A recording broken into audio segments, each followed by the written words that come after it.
Hey everyone, welcome back. Today, we're diving into a hot topic in the world of software development, Gradle versus Maven. If you're building Java or Android projects, you might be wondering which tool is the best fit for your needs in 2025. Let's break it down step by step so you can make an informed decision. First off, what's Maven? It's been around since the early 2000s and is a build automation tool that uses XML files for configuration. It's fantastic for projects that follow standard structures, offering reliable dependency management and a vast ecosystem of plugins.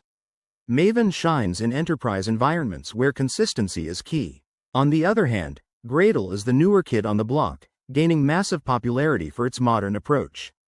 It uses Groovy or Kotlin scripts for builds, making it more flexible and expressive than Maven. Gradle's incremental builds and parallel execution mean faster compile times, which is a game changer for larger projects.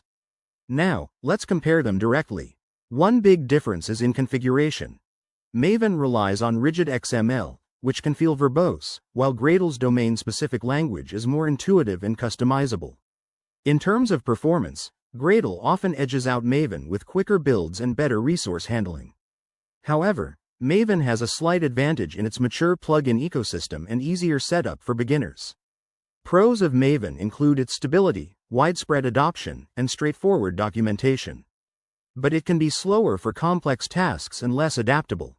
Gradle, conversely, offers superior speed, extensibility, and integration with tools like Android Studio, but it has a steeper learning curve and might require more initial configuration.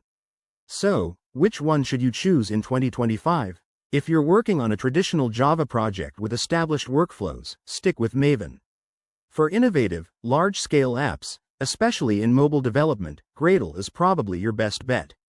Ultimately, it depends on your project's size, team expertise, and specific requirements.